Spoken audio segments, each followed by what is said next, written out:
Welcome Amakhosi Network, welcome to the channel.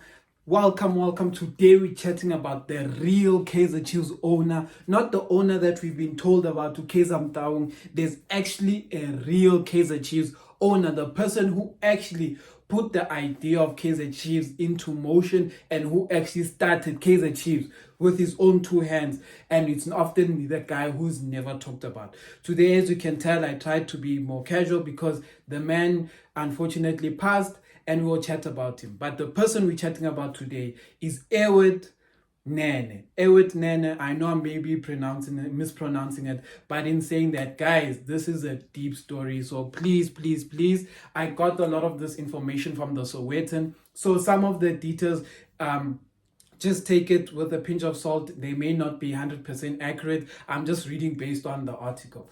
But before we get to that, please like, comment, and subscribe. And let's get to it, guys.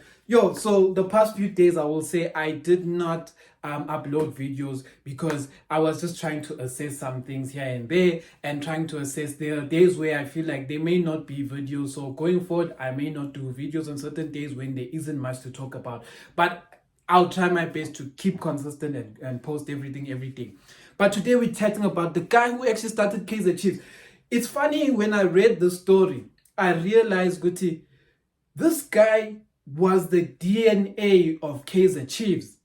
There's a lot of theories going around that Kaizer Chiefs has actually been having this or basically 10-year drought now because they have failed to honor Ewert Nene. They basically have said Kaizer Senior has allowed his kids like Abo Bobby, etc., to say the wrong things about Kaizer Chiefs, and they have not paid homage to Ewert Nene, Lip. They call him Lip because he obviously, they said he spoke a lot, and yeah. So when I read the story, I'm like, I don't really know about those side of things. But when you listen to what this guy was and who he was, it feels like he was the real DNA of Kaizer Chiefs, and Kaizer was just became the face. And why that is even more crazy to think about is that this guy discovered people like Teenage Gadla and has discovered a player like Ace Ntweling, and was actually one of the first people. This thing of bringing Brazilians into PSL is not a Sundowns thing. Guys, this guy brought a Brazilian to join Kaizer Chiefs who was playing alongside Pele, who was playing alongside Pele in the 1970 World Cup for Brazil. Guys, Ewert Nene is the kind of personality Chiefs is missing. But let me give you some background to who he was. Ewert Nene, basically, he also, like Kaizer, actually started at Orlando Pirates, right? He started at Orlando Pirates, but just to take you further back, he was basically someone who was just in business, doing his business. It said here that he was working in groceries and filling stations and doing those kind of things. I don't know if he was the businessman or he just worked there, but he always had a love for football. And then Orlando Pirates hired him to be the scout, team manager, and PRO. Now, I'm guessing PRO is public relations officer. I'm not sure. But in saying that, it is said that this guy's ability to spot talent was one of the highest and most amazing visions. He could spot talent a mile away. And the way he negotiated with teams, it's crazy when you listen. This guy sounds like a dream. Like, when I heard this story, I could not believe someone like this actually worked for Kaizer Chiefs. But let me just give you more context. So, what made this story even more effective is that Bobby once said that Kaizer Chiefs is a family business. He can never get fired from Kaizer Chiefs, etc. But what Bobby didn't tell you is that Kaizer Chiefs was actually formed by Ewert Nene, and then he brought in Kaizer as the big player. How did he meet Kaizer? He met Kaizer at Pirates. He was good friends with Kaizer at Pirates. Then Kaizer went to Atlanta, overseas, Atlanta Chiefs, which the Chiefs comes from there. Went overseas, played in the USA, etc. And then Ewert Nene Basically, he was still at Pirates, still at Pirates. Then one day, what happened is that apparently he got into a bit of a issue there at Pirates, in that some players caused some transgressions or whatever the case may be. And Ewert Nene, because he's a players manager, so he manages players, he went and tried to defend the players and what. I may be not getting the story 100% correct, but the people who know me now, they will come and correct me, because I also want to be corrected so I can learn, because I'm not perfect. I'm getting the information where I can. But basically, he went and then he tried to defend the players, and then what happens is that apparently the Pirates fans came and hit him. They beat him up, and the guy ended up leaving Pirates because he felt like there was some favoritism, because he was not the only person who defended these players, but he was the only person who saw, for some reason, random Pirates fans came and beat him up. I say Pirates because they were alleged Pirates fans and he played for Pirates. So basically, the guy went on to do his own things. Just to give you an understanding of what kind of a person he was charismatic, flamboyant, as this Sowetan says. Basically, he could talk up anything. Basically, when there were cheese problems with the stadium, he would go to the fans and chat to them. He could chat to anyone. He would go with the speaker, "Hey, Nena!" Whatever the case may be. He was just someone who could use his voice and get people on his side and get people happy. And he was the voice and the brains and the heart of Kaizer Chiefs. This is something no one will tell you. Why do I say the heart and brains of Kaizer Chiefs? Because for a large part of the beginning of Kaizer Chiefs, Kaizer Ntaung was not even with Kaizer Chiefs. He was still playing soccer in the USA. So that Chiefs that we started seeing in the early days, from the 1970s to like the 1974, whatever the case may be, somewhere like that, that Kaizer Chiefs was being managed by Unene. Abo isintsweleng baba. Yeah. Abo Pro Kumalo, Dr. Kumalo's father. I was not there, but that's what I heard. And then obviously it was before he found a teenage lad. And also he's the one who basically brought that Brazilian strike, who apparently scored 7 goals in 3 games. You know, sometimes when you have a good scout, you have a good scout. But basically, that was the kind of guy he was. So when Pirates let him go, he started doing other businesses. Like I think he went into music, etc. Then he thought of this idea because of his love for football. The guy truly played, ate, thought, everything of his was football. So that's why I want to honor him and say thank you for giving us Kaizer Chiefs. A lot of people don't say it, but Babnene, I know. You gave us Kaizer Chiefs, and we are here today because of you. You are the person no one talks about. We busy saying Mutangs, but you are the reason Kaizer Chiefs is even existing today. You believed in Kaizer Chiefs before Kaizer himself even believed in Chiefs. You was like, oh, okay, sure. But anyway, so what I'm trying to get at is that this guy then, what happened, he spoke to Kaizer and said, I want to start a team, whatever, a rival team, etc. And obviously Kaizer was still overseas. And then that's when he started a rival team. I'm guessing Kaizer did help with some funding here and there so that they can start up the club. And he wanted to start a club that is going to rival Orlando Pirates. So basically, when he did that, he created the team and he started going and scouting, because he was a scout of note.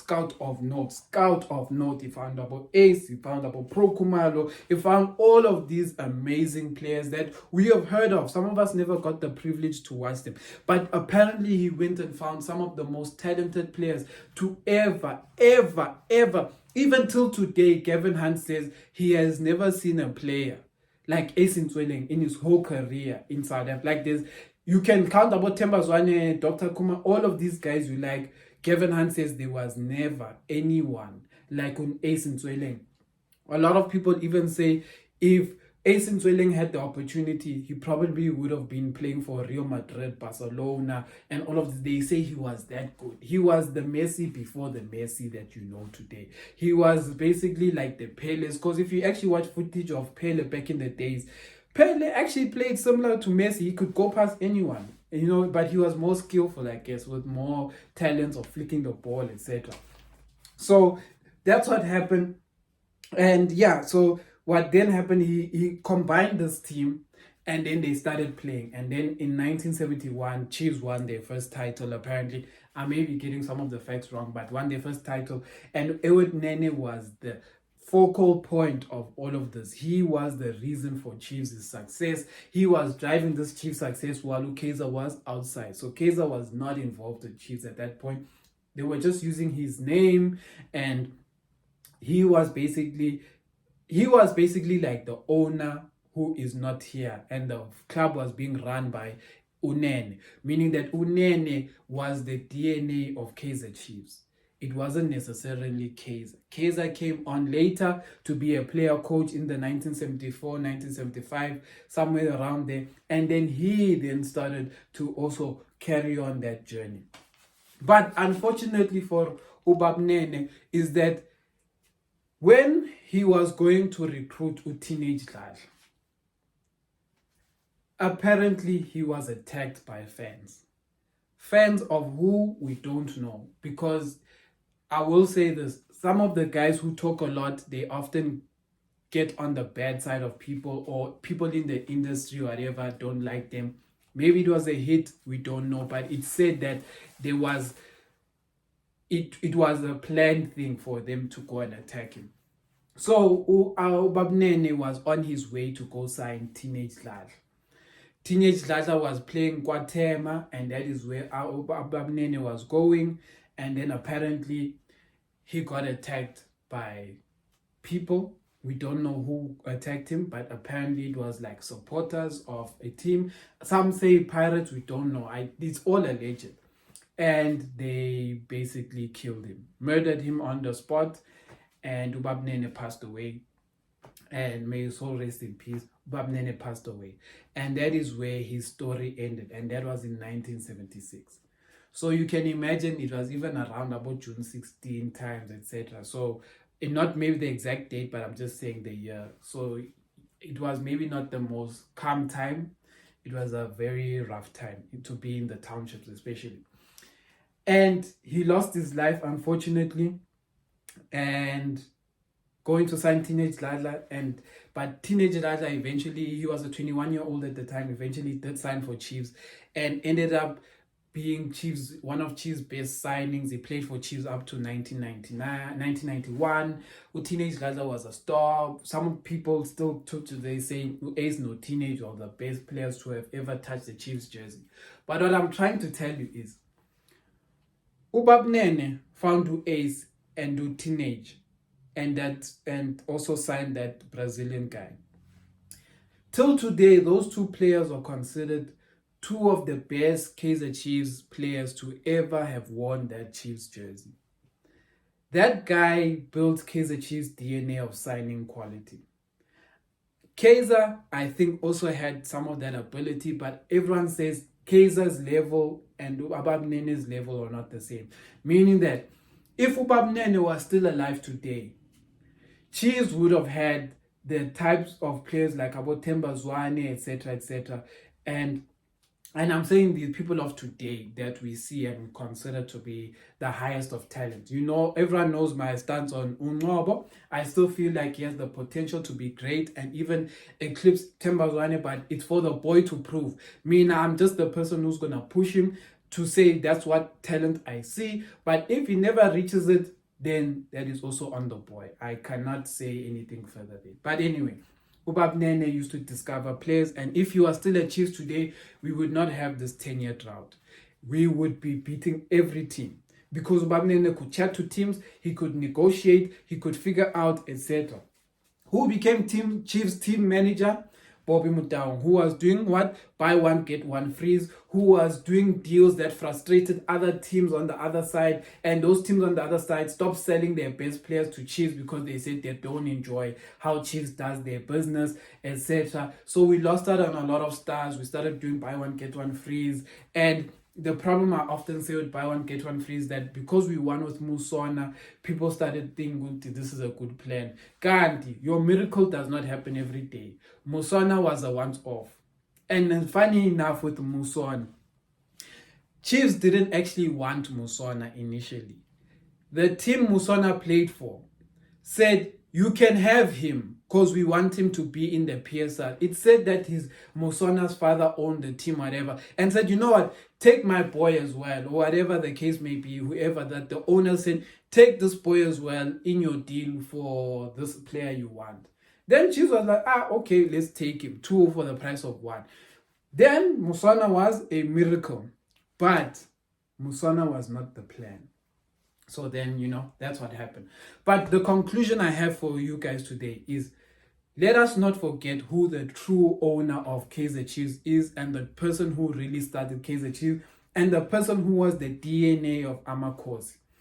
The person who made us start supporting Kaizer Chiefs today. The person who made our grandparents, fathers, aunts, uncles who watched Chiefs from the beginning would support Kaizer Chiefs was Ewert Nene, because he built the DNA of Kaizer Chiefs, not the Kaizer family. So let us not lie to ourselves. The Kaizer family may be running the team today, but they are not the true blood of Kaizer Chiefs. The true blood of Kaizer Chiefs runs in the soul and the heart of Ewert Nene. Ewert Nene bled for Kaizer Chiefs. Ewert Nene put his blood, sweat, and tears into Kaizer Chiefs. We are here today because of Ewert Nene, the true owner of Kaizer Chiefs. In that, I am sometimes curious as to how Kaizer Chiefs is now known as the owners of the whole Kaizer Chiefs. I don't know if it does exist, but I would believe that the Nene family deserves to have a piece of Kaizer Chiefs as well, in respect to Ewert Nene, who started Kaizer Chiefs. But maybe they did pay the family, I don't know. So that is information I don't know. But I wanted to say this. What I read about Ewert Nene and his story made me realize that Kaizer Chiefs has lost its ways.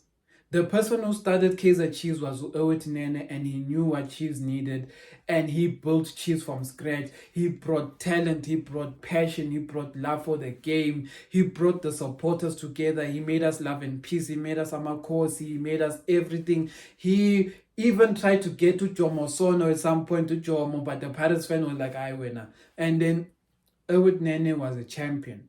And today when we watch Kaizer Jr. and about Bobby Mtaung, it's sad to see where Kaizer Chiefs is.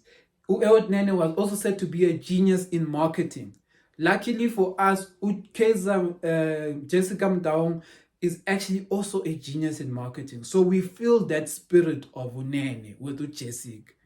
But now the spirit of being able to sign talent on your own, because I feel like Kaizer Chiefs, Bobby and Kaizer Jr. rely on scouts, rely on agents to find players. They don't know how to identify talent themselves, and that is the problem. Amakhosi for life. Tell me what you think of the story. If you also have information that I didn't get right, write in the comments, and tell me what you think about Ewert Nene. But other than that, Amakhosi for life. And to Ubab Nene and to Ubab Nene's family, I want to say thank you for the gift of Ubab Nene. We are here today as Kaizer Chiefs supporters because of Ubab Nene. Ubab Nene, you are not forgotten. Mina, I didn't know your story until this year, funny enough, when a Kaizer Chiefs supporter actually contacted me and told me about the story, and I had to go research. So I've always just thought it was Kaizer Mtaung until I heard your story and I did my research, only to find out that the real owner and the real blood and the DNA of Kaizer Chiefs actually ran by someone who is now forgotten by many Kaizer Chiefs fans, because we all think it's Mutaung's, but it was actually Unene who started this thing that we love. To say that, I'm going to add a disclaimer that there may be information that I don't know, there may be information that I do know, but if I missed anything and I need to be corrected, please go on and correct me. And if I got something wrong, I apologize in advance. So all of the information is there, but it can be corrected. That is what I'll say. Amakhosi for life, and Ubab Nene, may your soul rest in peace.